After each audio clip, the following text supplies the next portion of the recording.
एक बार की बात है, कुछ साइंटिस्ट ने मिलकर के एक बहुत ही इंटरेस्टिंग एक्सपेरिमेंट किया।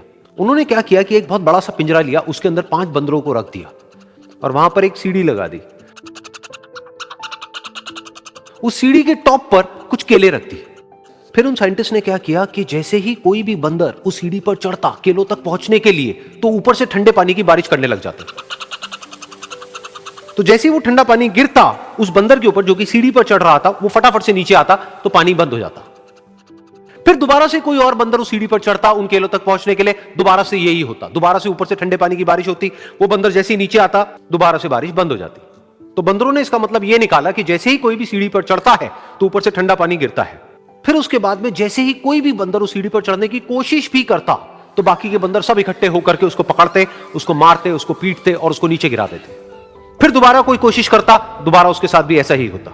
फिर उन साइंटिस्ट ने क्या किया कि उन 5 बंदरों में से एक बंदर को उस पिंजरे में से निकाला और उसकी जगह एक नए बंदर को उस पिंजरे के अंदर डाल दिया। अब उस बंदर को नहीं पता था कि यहां पर क्या खेल चल रहा है। उसको जैसे ही सीढ़ी के ऊपर वो केले नजर आए, वो फटाफट से उस सीढ़ी के ऊपर चढ़ने लगा। अब की बार साइंटिस्ट ने कोई बारिश नहीं करी, लेकिन फिर भी जो बाकी के बंदर थे उन्होंने इसको पकड़ा, सीढ़ी से नीचे उतारा और मारने पीटने लग गए।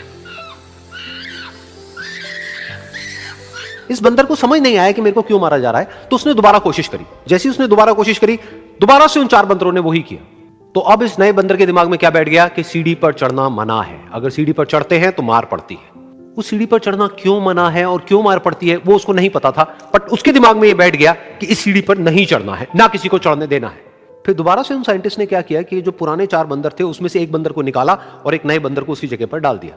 अब इस नए बंदर ने भी वही किया जो इससे पहले वाले ने किया था, यानी कि वो भागता हुआ गया, उस सीढ़ी के ऊपर चढ़ने की कोशिश करी, उन केलों तक पहुंचने की कोशिश करी। बाकी 4 इकट्ठे हो गए और उन्होंने उसको मारा पीटा, सीढ़ी से नीचे गिरा दिया। उसको कुछ समझ नहीं आया, उसने दोबारा कोशिश करी, दोबारा उसके साथ यही हुआ। और अब इस बंदर के दिमाग में भी यही बैठ गया कि सीढ़ी पर चढ़ना मना है और सीढ़ी पर चढ़ने से मार पड़ती है।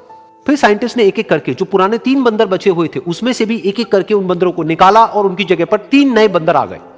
अब ये 5 बंदर नए थे और किसी को भी ये नहीं पता था कि उस सीढ़ी पर चढ़ना मना क्यों है, लेकिन उन सबके दिमाग में बैठा हुआ था कि सीढ़ी पर चढ़ने से मार पड़ती है। तो कोई भी कोशिश नहीं कर रहा था, जबकि अब कोई ठंडे पानी की बारिश भी नहीं हो रही थी। वो चाहते तो आराम से उस सीढ़ी पर चढ़ते, केले तोड़ते और आपस में बांट करके खा लेते। बिल्कुल ऐसा ही हम लोगों के साथ भी होता है, यानी कि इंसानों के साथ भी होता है। हजारों साल पहले कोई प्रथा बनी होती है, कोई रीति रिवाज होता है जिसके पीछे कोई ना कोई वजह होती है, लेकिन वो वजह खत्म होने के बाद भी वो प्रथा चलती रहती है, वो रीति रिवाज चलते ही रहते हैं। किसी में इतनी हिम्मत नहीं होती है ये पूछने की कि हम क्या कर रहे हैं, क्यों कर रहे हैं, बस सबको ये पता होता है कि ऐसा ही होता है। तो वो एक्सपेरिमेंट जिसके बारे में अभी मैंने आप लोगों को बताया, यानी कि वो बंदरों का एक्सपेरिमेंट, उसमें तो बेचारे बंदर हैं, जानवर हैं, उनको नहीं पता है कि क्वेश्चन कैसे पूछते हैं। लेकिन अगर हम इंसान होने के बावजूद भी क्वेश्चन ना करें तो हमारे में और जानवरों में क्या फर्क है, सोचिए।